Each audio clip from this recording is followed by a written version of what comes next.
서글픈 현실 속에서 우리가 해야 할 일, 이러한 제목으로 말씀을 전하겠습니다. 어느 날 가나안 땅의 백성들이 흔치 않은 광경을 보게 되었는데 바로 요단강 건너편 아닷 타작마당에서 많은 애굽 사람들이 애곡하고 있는 장면이었죠. 그 모습을 보고 가나안 백성들이 그 땅을 아벨 미스라임이라 이름 지었습니다. 애굽인들의 큰 애통이라는 뜻이었죠. 죽은 야곱을 위한 애통이었습니다. 애굽 사람들이 왜 야곱을 위해서 애통합니까? 야곱이 애굽 총리 요셉의 아버지였기 때문이죠. 요셉과 형제들이 아버지를 가나안 땅에 장사하기 위해서 올라갔고 애굽의 모든 관료들도 함께 가서 애곡했던 것입니다. 그 일로 인해서 애굽 사람의 큰 애통이라는 뜻의 지명이 생겨나게 된 것이죠. 그곳은 가나안 백성들의 땅이었지만 때가 되면 그곳을 포함한 가나안 땅 전역을 하나님이 이스라엘 자손들에게 주십니다. 그렇게 될 것을 믿었기 때문에 야곱은 자기를 가나안 땅에 장사하라고 유언한 것이죠. 믿음의 고백이었고 후손들도 하나님의 약속을 기억하게 하는 증표와 같았습니다. 하나님이 장차 주실 그 땅에 조상들과 야곱이 미리 묻힌 것이죠. 죽은 후에도 그곳이 약속의 땅인 것을 증언해 주는 것입니다.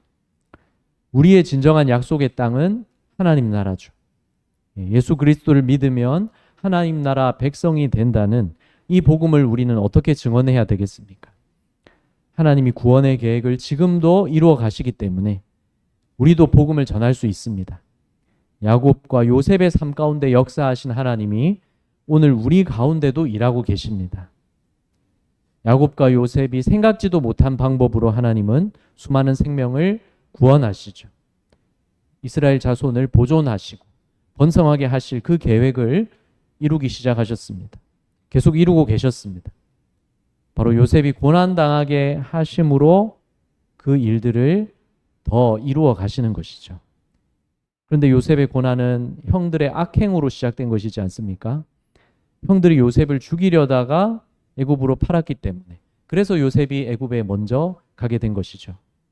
그리하여서 고난의 시간을 보내다가 애굽의 총리가 된 것입니다. 이 모든 것이 하나님의 계획이었지만 그렇다고 형들의 그 악행이 합리화되는 것은 아니죠. 우리의 삶 속에도 서글픈 현실이 있습니다. 우리에게도 애통도 있고 근심도 있습니다.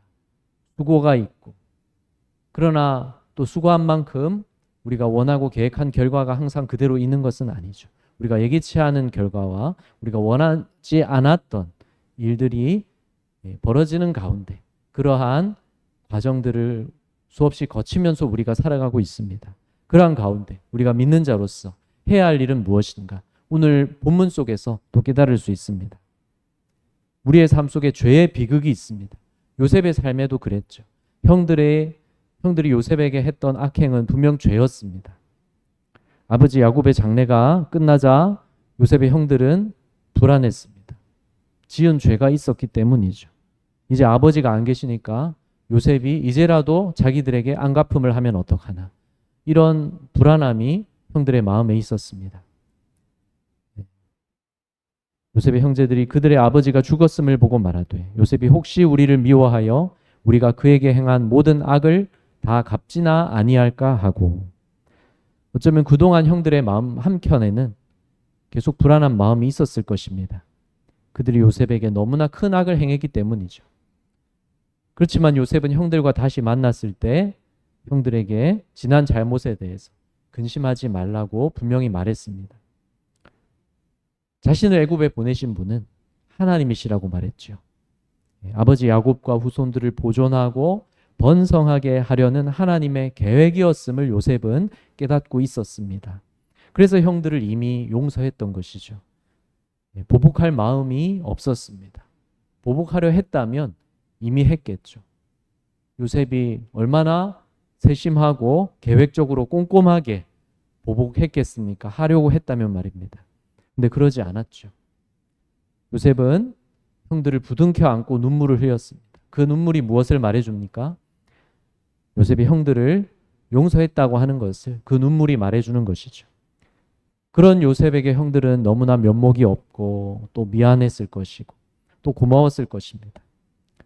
그렇지만 자신을 용서해 준다는 그 요셉의 용서가 믿기 어려웠겠죠. 용서를 받아들이는 것도 쉬운 일은 아닙니다. 아버지를 봐서 복수하지 않는 게 아닐까 이런 생각이 들었겠죠. 그렇기 때문에 아버지가 돌아가신 후에는 이제라도 요셉이 복수하면 어떡할까 그런 두려움이 드는 것입니다. 이렇게 죄에는 두려움이 따르는 것입니다. 우리가 아무도 모르게 잘못한 것이라도 하나님은 아시기 때문에 우리의 마음 가운데 벌 받는 거 아닌가 이런 두려움이 있게 되는 것이죠. 하나님을 모르는 사람들이라도 지은 죄가 있으면 마음 편하지 못하는 것이죠. 벌 받는 게 아닌가 그런 두려워하는 마음, 양심이 찔리는 것 누구에게나 있는 것이죠. 죄 짓고 어떻게 마음이 편하겠습니까? 형들을 혹시라도 요셉에게 안갚음을 당할까 봐 전전긍긍하는 것입니다. 두려워서 그들끼리 나름대로 지혜를 내어서 요셉에게 이렇게 말을 전합니다. 요셉에게 말을 전하여 이르되 당신의 아버지가 돌아가시기 전에 명령하여 이르시기를. 아버지 야곱이 사실은 이렇게 말을 전하라고 했다는 것이죠. 너희는 이같이 요셉에게 이르라. 내 형들이 내게 악을 행하였을지라도 이제 바라건대 그들의 허물과 죄를 용서하라 하셨나니 당신 아버지의 하나님의 종들인 우리 죄를 이제 용서하소서. 왜 이런 말을 하는 거겠습니까? 두려워서 나름대로 요셉의 용서를 분명히 얻어내고자 이런 생각을 하고 또 이렇게 말을 전한 것이죠. 야곱이 죽기 전에 요셉에게 이런 말을 전하라고 했다는 것인데 형들을 용서하라는 말을 요셉에게 전하라고 아버지가 돌아가시기 전에 이렇게 말했었다고 이렇게 전하는 것이죠. 사실이겠습니까? 아마도 형들이 지어낸 말이지 않겠습니까? 야곱은 형들이 요셉에게 무슨 일을 했는지 몰랐지 않습니까? 형들이 먼저 아버지에게 말했을 리도 없고 요셉이 형들이 한 일을 말하지도 않았겠죠. 아버지가 마음 아프고 형들과 또 그 관계가 문제가 생기지 않게 요셉은 형들의 지난 잘못을 얘기하지 않았을 것입니다. 만일 야곱이 요셉의 형들이 한 짓을 알았었다면 아들들에게 그렇게 축복할 수 있었겠습니까? 야곱은 형들이 요셉에게 한 일을 몰랐을 텐데 그런데 요셉에게 그 일을 용서하라고 말한다는 게 말이 안 되는 것이죠. 그런데도 형들은 애매모호하게 말을 하면서 형들이 뭔가 잘못한 게 있더라도 용서하라는 그런 말을 아버지가 했다고 전하는 것이죠. 혹시라도 요셉이 보복할 마음이 있다면 아버지를 생각해서라도 마음을 돌리도록 자기들 나름대로 꾀를 낸 것이죠. 그들 생각으로는 지혜로운 방법이라고 여겼겠지만 사실은 필요 없는 말이었죠. 오히려 요셉 입장에서는 형들이 돌아가신 아버지를 들먹이면서 굳이 그런 말을 할 때 더 괘씸하게 생각될 수도 있지 않겠습니까?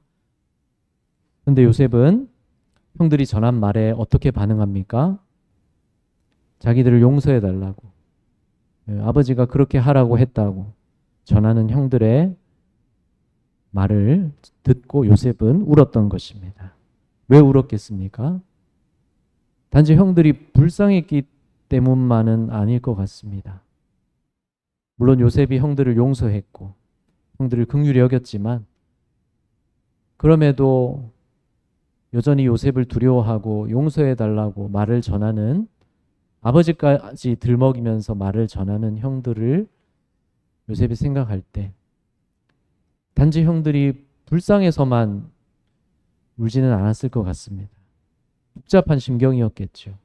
한마디로 설명할 수 없는 여러 가지 감정이 있었을 것입니다. 지난 상처가 떠오르기도 했을 거고요. 그리고 어쩌면 요셉의 마음속에는 사실은 형들에게 안갚음하고 싶은 그러한 마음도 있지 않았겠습니까? 그러나 그러한 마음들을 누르고 절제하고 형들을 용서할 수 있었던 것은 하나님의 은혜와 섭리를 깨달았기 때문이었죠. 그렇지만 형들이 이렇게 전하는 말을 듣고 요셉은 참 서글펐을 것 같습니다. 그래서 우는 게 아니겠습니까? 서글픈 감정이 북받쳐 올랐을 것 같습니다.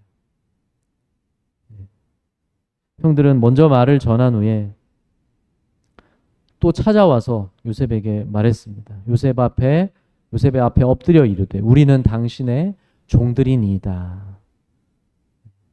요셉에게 잘 보이려고 애쓰는 것이죠. 요셉에게 불쌍하게 보이려고 하는 것입니다. 이런 형들을 보면서 요셉은 참 외로움을 느꼈을 것 같습니다. 요셉이 이런 형들에게 이렇게 대답하지 않습니까? 이렇게 덧붙이죠. 21절에서 당신들은 두려워하지 마소서. 내가 당신들과 당신들의 자녀를 기르리이다. 형들에게 당신들의 자녀들도 내가 책임지겠다고 요셉이 말하면서 요셉의 마음은 서글프기도 하고 또 외롭기도 했을 것입니다. 요셉이 그들 모두를 책임지고 또 요셉이 또한 애굽 전체를 또한 다스리고 있고 그리고 형들은 여전히 요셉을 두려워하고 있죠. 형들을 다시 만났고 화해한 것 기쁜 일입니다. 요셉도 기뻤고 형들도 기뻤을 것입니다. 잘못을 만회할 기회를 얻은 것이기도 하니까요. 요셉도 형들에게 사랑받는 동생이고 싶었지 않겠습니까? 17살의 형들에게 몹쓸 일을 당하고 애굽에 팔려왔습니다. 그 뒤로 세월이 지나고 다시 만난 형들입니다. 요셉도 마음 한편으로는 그냥 형들에게 사랑받는 동생이고 싶은 그런 마음이 있지 않았겠습니까? 근데 그럴 수가 없는 것이죠. 요셉의 마음이 그래서 서글프고 또 외롭기도 했지 않겠습니까? 왜 그냥 의지할 수 있는 형들일 수 없는 거겠습니까? 형들이 있지만 다시 만났지만 여전히 형들은 요셉을 두려워합니다. 그런 점에서 요셉은 더 눈물이 나고 외롭기도 하고 서글펐을 것 같습니다. 그렇다면 예수님은 이 땅에 오셨을 때 예수님도 우셨는데 예수님은 왜 우셨습니까? 예수님이 누가복음 19장 41절에서 예루살렘 성에 마지막으로 입성하시면서 가까이 오사 성을 보시고 우시며 예루살렘 성을 바라보며 우셨는데 장차 예루살렘이 파괴되고 많은 사람들이 죽임 당할 것을 예수님이 아시기 때문에 그것을 말씀하시면서 그런 것을 알지 못하고 하나님을 떠난 채 영적으로 무감각하게 있는 많은 백성들을 바라보며 안타까워서 우셨던 것입니다. 그저 하나님을 두려운 심판자로 만날 그들을 안타까워하시면서 우셨던 것이죠. 죄는 이렇게 하나님과 인간 사이를 슬프게 갈라놓는 것입니다. 죄가 인간을 이렇게 비참하게 만드는 것입니다. 그렇지만 하나님은 완전한 사랑으로 인간을 죄에서 건지시고 구원하시는 것이죠. 만일 하나님의 사랑이 용서만 있는 사랑이었다면 그 사랑은 완전한 사랑이라고 할 수가 없습니다. 죄를 모른 척 넘어가는 사랑이었다면 그것은 사랑이 아니죠. 부분적으로는 사랑일 수 있지만 결코 완전한 사랑이라 할 수 없습니다. 죄를 모른 척 넘어간다면 그것은 죄인을 더 죄인되게 하고 더 비참하게 만드는 것 아니겠습니까? 이솝 우화의 도둑과 어머니라는 이야기가 있습니다. 어릴 때 어머니가 저한테 재밌게 들려주셨던 이야기 또 여러분도 다 아실 테고 그렇지만 또 오늘 예를 든다면 옛날 어느 마을에 한 어린 소년과 어머니가 있었죠. 그런데 이 소년이 어느 날 학교에서 친구의 공책을 훔쳐서 가지고 옵니다. 그런데 어머니는 이 소년을 혼내지 않았죠. 그 잘못을 보고도 그냥 넘어갔습니다. 그러자 소년은 다음번에는 남의 외투를 훔쳐왔습니다. 그때도 어머니는 보고도 그냥 넘어갔죠. 잘못을 책망하지 않았고 혼내지 않았습니다. 이후로도 소년은 계속 도둑질을 했고 어른이 되어서는 강도짓을 했습니다. 결국 붙잡혀서 사형 선고를 받고 이제 처형대에 서게 되는데 처형 직전에 부탁합니다. 어머니에게 마지막으로 할 말이 있으니 어머니가 좀 가까이 오게 해달라고. 허락을 받고 어머니가 가까이 옵니다. 그때 어머니에게 귓속말을 하려는 듯이 다가가다가 어머니의 귀를 물어뜯었죠. 그러면서 말했습니다. 내가 이렇게 된 것은 어머니가 내가 처음 친구 공책을 훔쳤을 때 나를 혼내지 않았기 때문입니다. 어머니가 나를 이렇게 만든 겁니다. 물론 말이 안 되는 원망일 수 있지만 교훈을 주는 이야기인 것이죠. 바로 죄를 모른 척 넘기는 게 곧 사랑이 아니고 도리어 자식을 망치는 길이라는 교훈을 담고 있는 것입니다. 하나님은 우리에게 어떻게 하셨습니까? 하나님은 우리 죄를 모른 척 넘어가지 않으시죠. 하나님은 인간의 죄를 모른 척 넘기지 않으셨습니다. 그럼 어떻게 하셨습니까? 그렇다고 우리를 죄인이라고 버리지도 않으셨습니다. 하나님의 아들이 우리 대신 피 흘려서 죽게 하심으로 우리 죄값을 대신 치르게 하셨죠. 그리고 다시 살아나셔서 우리 구주가 되게 하셨습니다. 그래서 예수님을 믿고 죄에서 건진받아 하나님의 자녀가 되게 하신 것. 그리하여 우리를 하나님의 자녀로 사랑해 주시는 것. 이것이 하나님의 완전한 사랑이죠. 하나님은 십자가를 통해서 우리 죄의 심각성을 깨닫게 해주십니다. 예수님이 우리 대신 죽으셔야 할 만큼 우리 죄는 심각한 것입니다. 그렇지만 십자가를 통해서 또한 죄를 씻어주시는 은혜를 나타내셨죠. 용서만 있는 사랑이 아니라 죄를 깨닫게 하시고 죄에서 건져내셔서 온전하게 회복시켜 주십니다. 이것이 하나님의 완전한 사랑이죠. 이를 위해서 하나님의 독생자를 내어주신 것은 하나님이 곧 자기 자신을 내어주신 것과 같습니다. 그리하여서 예수 그리스도를 믿음으로 이제 우리가 그냥 하나님의 사랑받는 자녀일 수 있게 해주셨습니다. 우리가 하나님을 그저 아버지로 부르며 대할 수 있게 해주셨습니다. 이게 얼마나 놀라운 은혜입니까? 너무나 놀라운 은혜라서 너무나 한없이 큰 은혜라서 우리가 잘 깨닫지 못할 수가 있는 것이죠. 오해할 수도 있고 또 잊고 살 수도 있는 것입니다. 요셉의 형들은 요셉이 이미 형들을 용서했는데도 믿지 못해서 그들 나름대로 노력해서 요셉의 용서를 더 확실히 받아내야 되겠다고 그렇게 요셉에게 나아갔습니다. 근데 우리는 하나님께 이럴 필요가 없는 것이죠.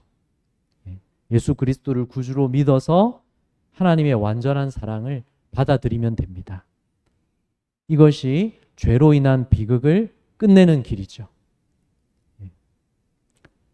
그리고 우리는 예수 그리스도를 믿음으로 죄의 비극에서 우리가 건진받았고 이제 하나님의 자녀가 되었다면 이제 그리스도의 사랑으로 내가 평안을 누리고 또 그리스도의 사랑으로 나도 다른 사람을 용서할 수 있는데 근데 중요한 것이 내가 하나님 자리에 서지 않는 것입니다. 근데 우리가 그러기가 쉽죠. 형들이 요셉에게 말을 전한 후에서 또 찾아와서 요셉에게 우리는 당신의 종들이니이다. 이렇게 말할 때 요셉이 대답합니다. 두려워하지 마소서. 내가 하나님을 대신하리이까. 형들에게 요셉이 복수한다면 그것은 하나님을 대신하려 하는 일이라는 것이죠.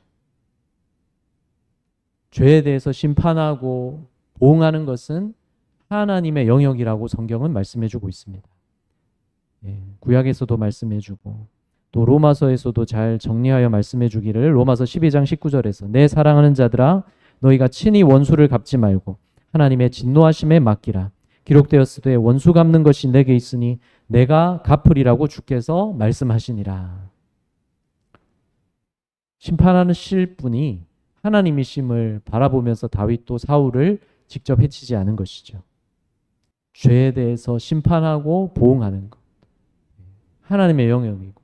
그래서 내가 다른 사람에게 복수하려고 한다면 내가 하나님을 대신하려고 하는 것인데 그런데 다른 모든 말씀과 같이 복수만 안 한다고 되는 것은 아니죠.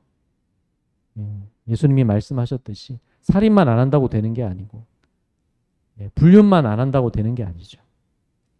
우리가 복수까지는 아니라도 하나님 자리에 설 수가 있는 것입니다. 어떻게 하는 게 그런 것입니까? 남을 쉽게 판단하고 정죄하는 것이 내가 하나님 자리에 대신 서려는 것과 같을 수 있는 것이죠. 하나님은 모든 것을 아시지만 나는 그렇지 못합니다. 그런데 내가 다 아는 것처럼, 내가 그 사람의 모든 삶의 이야기를 다 아는 것처럼 우리가 경솔하게 판단하고 정죄한다면 그게 바로 하나님 자리에 내가 대신 서려는 것이겠죠. 그것이 경솔함이고 교만이 되는 것입니다.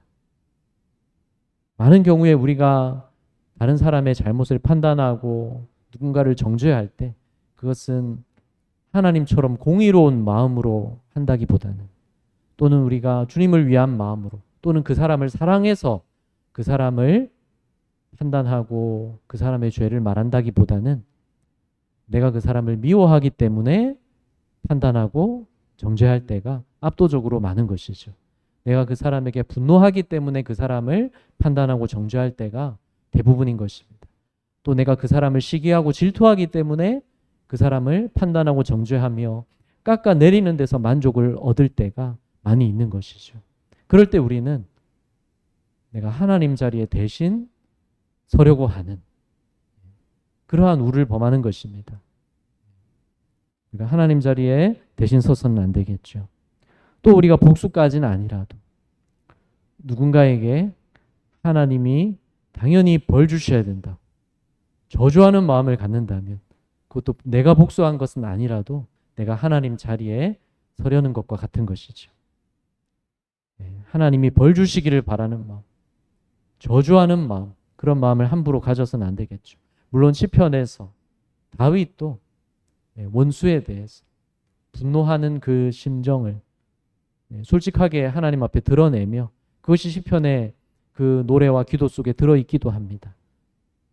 또 우리도 그럴 수 있습니다. 하나님 앞에 우리의 원통함을, 답답함을, 우리의 분노를 하나님 앞에 기도하며 다 솔직하게 말씀드리고 아뢰고 내어놓을 수 있습니다. 그렇지만 그럼에도 불구하고 우리가 경솔하게 저주하고 또 원한을 품는 것은 죄로 이어지는 것이죠. 바로 나 자신에게 먼저 해로운 것입니다. 내가 다른 사람에게 저주하는 마음 갖는 거, 정작 그 사람은 알지도 못하죠. 정작 그 사람은 개의치 않습니다. 정작 그 사람은 내가 아무리 그 사람을 저주하는 마음 가져도 전혀 스트레스 받지 않습니다. 그 생각은 내 마음속에 나 혼자 가지고 있는 것이죠. 내가 스트레스 받고 있는 것입니다. 먼저 나에게 영향을 미치고 있는 것이죠. 그래서 나 자신에게 해로운 일입니다. 누워서 침 뱉는 것과 또 별반 다르지 않는 것이죠. 결국 나에게 돌아온다는 점에서 마찬가지 의미가 되는 것입니다. 그리고 많은 경우에 그 사람에게 당장 아무 일도 일어나지 않는 경우가 대부분이겠죠. 왜냐하면 하나님이 지금 현재 우리의 모든 죄에 대해서 하나하나 즉각 심판하고 계신 게 아니기 때문이죠. 물론 하나님이 잘못에 대해 치실 때가 있고 하나님의 살아계심을 나타내실 때가 있습니다. 그러나 우리가 미움 때문에, 내 분노함 때문에 다른 사람에게 하나님이 무언가 나쁜 일이 일어나게 해주시기를 내가 바라서는 안 되겠죠. 그러면서 우리가 죄짓게 됩니다. 이러지 말고 우리가 가져야 될 믿음은 무엇입니까? 바로 하나님께서는 악한 일도 사용하셔서 선한 결과를 이루신다는 것을 우리는 요셉을 통해서, 오늘 본문을 통해서 더욱 깨닫고 믿어야 되겠습니다. 20절 같이 읽습니다. 당신들은 나를 해하려 하였으나 하나님은 그것을 선으로 바꾸사 오늘과 같이 많은 백성의 생명을 구원하게 하시려 하셨나니. 형들은 분명히 요셉을 해하려고 했습니다. 단지 순간적으로 요셉을 미워하다가 즉흥적으로 흥분해서 저지른 일이 아니고 요셉이 오는 것을 미리 보면서 계획해서 저지른 범죄였습니다. 그런데 하나님은 그들의 그런 악한 계획까지도, 그들의 그 모든 악행까지도 주관하고 계셨다는 사실이죠. 그것을 선한 결과가 되도록 하나님이 인도하시고 악을 선으로 결국 바꾸셨습니다. 결과적으로는 선한 일이 이루어지게 하셨다는 것이죠. 그래서 많은 백성의 생명을 구원하신 것입니다. 바로 야곱의 가족들을 보존하시고 그래서 번성하도록 인도하고 계시는 것이고 또한 주변 족속들까지도 기근 가운데에서 그들의 생명을 하나님이 보호하신 것이죠. 때가 차기까지 가나안 백성들의 죄악이 차기까지 하나님께서 이스라엘 자손들을 애굽에서 번성하게 하시는 것입니다. 노예 생활하는 그 고난도 지나야 했지만 하나님은 그 모든 과정도 고난까지도 주관하고 계시는 것이죠. 요셉이 팔려가지 않았다면 어땠겠습니까? 편하게 지낼 수 있었겠지만 애굽의 총리가 될 일은 없었을 것이죠. 야곱의 가족을 보존하고 번성하게 하시기 위한 하나님의 목적을 위해서 요셉의 고난이 필요했던 것입니다. 그리고 그것은 요셉 개인에게도 필요했고 그리고 그것은 요셉 개인의 영적 성장에만 그치는 것이 아닌 것이죠. 요셉이 아버지의 사랑받는 독자로서 고향에 머물며 편하게 지냈다면 어쩌면 요셉은 굉장히 이기적이고 자기만 알고 독선적이고 그런 사람으로 지냈지 않겠습니까? 하나님을 깊이 경험하지 못했을 수가 있겠죠. 그리고 형들과도 또 다른 불화가 생겼을 수 있겠죠. 형들이 악행을 저지르지 않았더라도 어쩌면 요셉이 형들에게 악행을 저지를 수도 있지 않았겠습니까? 무슨 일이든 가능했겠죠. 그러나 분명한 것은 중요한 것은 하나님이 그렇게 내버려 두지 않으신다는 것이죠. 하나님은 요셉과 야곱 가족, 이스라엘 자손을 위한 최선의 계획을 가지시고 인도하셨습니다. 그것은 요셉의 고난이었습니다. 그 고난을 통해서 요셉은 연단되었습니다. 하나님을 경험했습니다. 종으로 있을 때나 감옥에서나 하나님이 함께 하셔서 지혜 주시고 능력 주시고 모든 일에 형통하게 하시는 것을 경험했습니다. 아버지 집에서 사랑받고 있을 때는 경험하지 못했던 일이죠. 그래서 요셉은 그리스도를 우리에게 보여주는 모델로서 그렇게 쓰임받게 되는 것입니다. 하나님을 경험하여 그 믿음이 성숙했고 형들을 용서하는 데까지 이르게 된 것이죠. 그래서 요셉의 그 고난을 통해 예수님을 우리에게 미리 보여주는 그 역할을 하는 것입니다. 요셉이 형들을 용서한 근본적인 이유는 하나님의 섭리를 깨달았기 때문이죠. 하나님이 역사하신 것을 깨달았기 때문입니다. 그런데 하나님이 악을 사용해서 선을 이루신다고 하면 그러면 그 악한 일이 일어난 것도 하나님이 허락하셨으니까 하나님 책임이 있는 거겠습니까? 그런 것은 아니죠. 하나님이 죄를 짓게 만드신 게 아닙니다. 죄를 지은 것은 요셉의 형들이 자기들이 생각하고 계획해서 자기들의 죄성으로 죄를 지은 것이죠. 하나님이 그들을 죄를 짓게 시키시거나 죄를 짓게 만드신 게 아니라 죄를 지은 것은 그들의 책임이고 잘못입니다. 그리고 그것은 합리화할 수 없죠. 그러나 하나님은 그런 인간의 죄성과 죄악에도 불구하고 그 모든 것을 하나님이 다스리시며 하나님의 구원 계획을 이루어 가신다는 것이죠. 그런 하나님을 우리가 신뢰할 수 있습니다.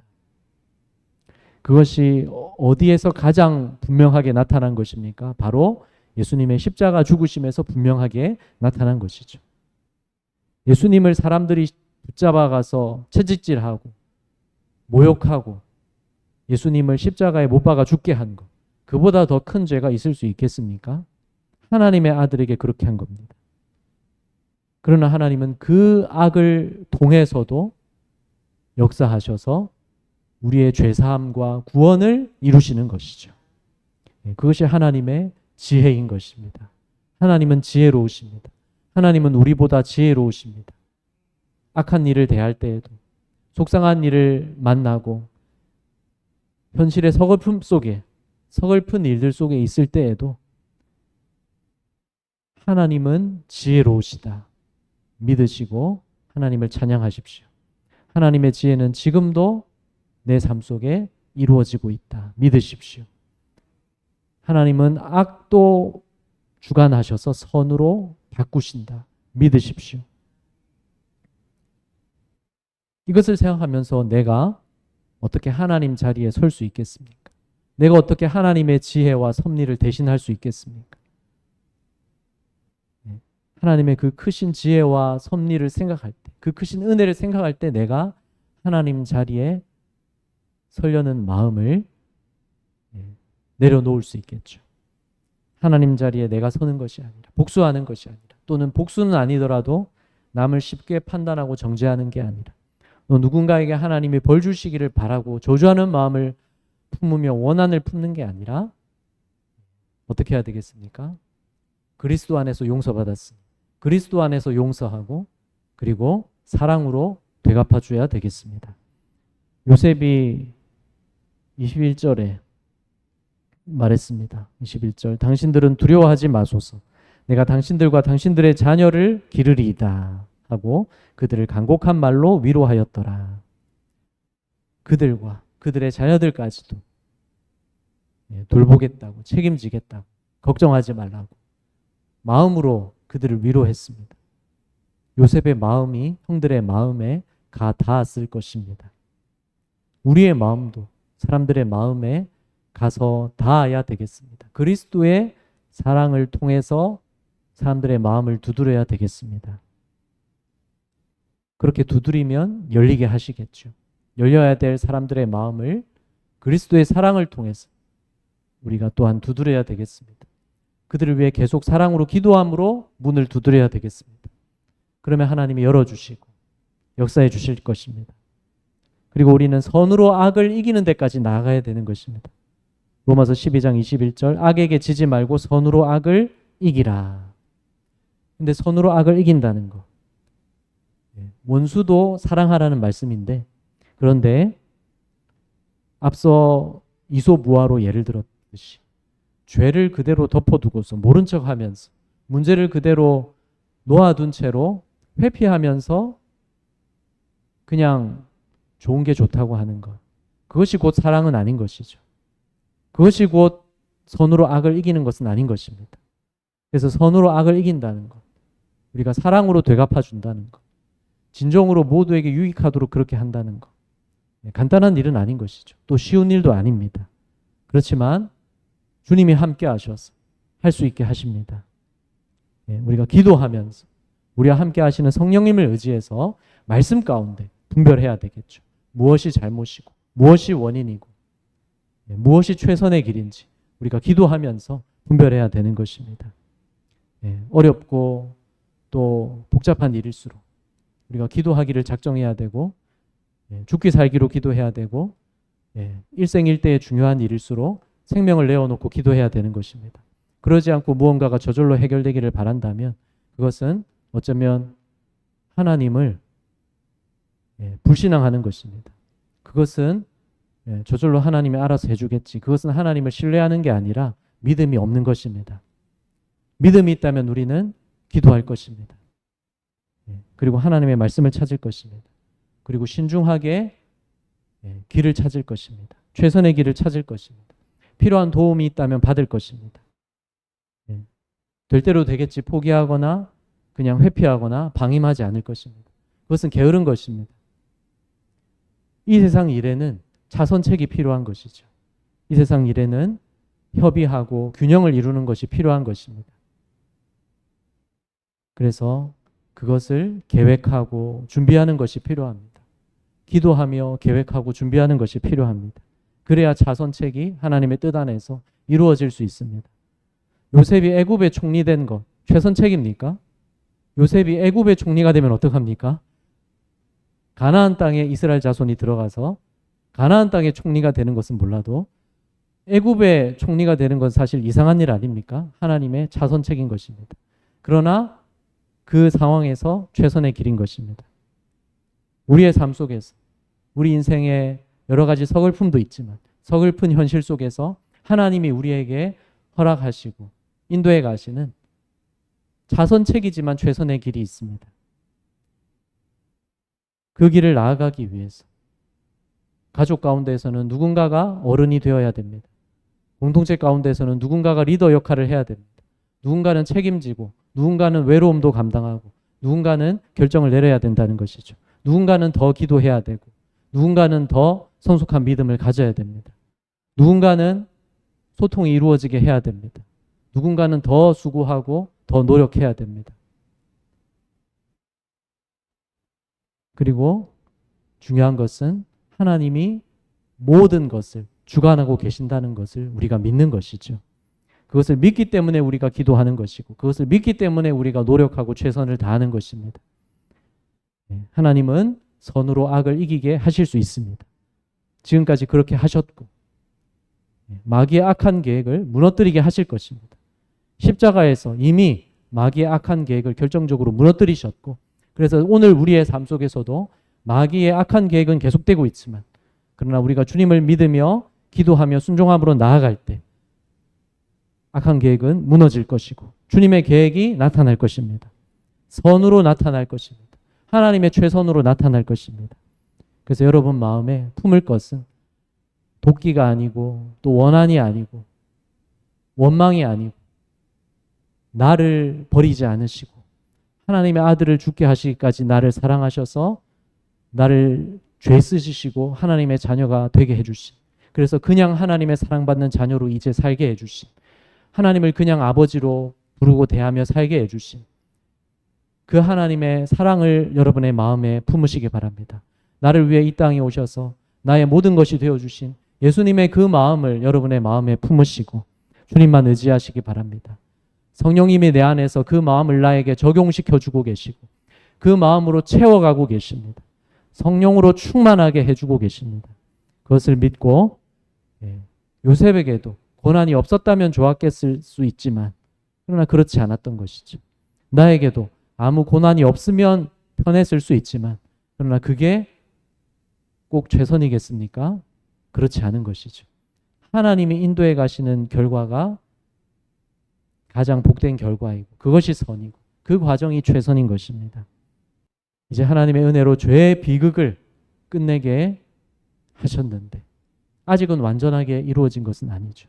그러나 이미 예수 그리스도를 믿음으로 우리의 죄가 해결되게 하셨고 십자가 은혜를 믿음으로 하나님의 자녀가 되게 하셨습니다. 그래서 이제 그 은혜를 안다면 내가 하나님 자리에 서는 일들은 하지 말아야 되겠죠. 쉽게 정죄하고 판단하는 것, 또 원한을 품고 저주하는 마음, 누군가에게 나쁜 일이 생기기를 바라는 마음, 그런 마음은 나에게 도움이 안 되고 문제 해결에도 도움이 안 됩니다. 결국 우리는 선으로 악을 이겨야 되는데 사랑으로 되갚는 데까지 나아가야 됩니다. 우리가 용서했다고 말한 것으로 끝나는 게 아니라 사랑으로 행하여 주님의 사랑으로 그 사람 마음에 가서 닿고 주님의 사랑 안에서 함께 손잡고 믿음으로 나아가는 것까지 그 길로 우리는 나아가야 되겠습니다. 그것은 그냥 쉽게 되는 일은 아니죠. 우리가 기도하면서 우리의 현실 속에서 하나님의 말씀을 찾고 응답을 구하고 또 애쓰고 노력하면서 믿음의 사람으로서 나 있는 곳에서 나 자신이 먼저 바로 서야 되겠습니다.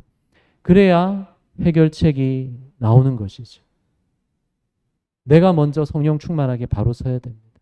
내가 먼저 하나님 앞에 부르짖어야 됩니다. 내가 먼저 하나님께 붙들려야 됩니다. 그래야 하나님이 역사하시는 데에 그 주님의 일 가운데 우리가 쓰임받을 수 있겠죠. 그렇게 주님과 함께 나아가서 그래서 주님의 사랑을 선포하며 주님의 사랑으로 되갚으며 주님의 사랑과 복음을 전하는 자로 축복의 통로로 사시는 여러분 되시기를 간절히 바랍니다. 기도하겠습니다.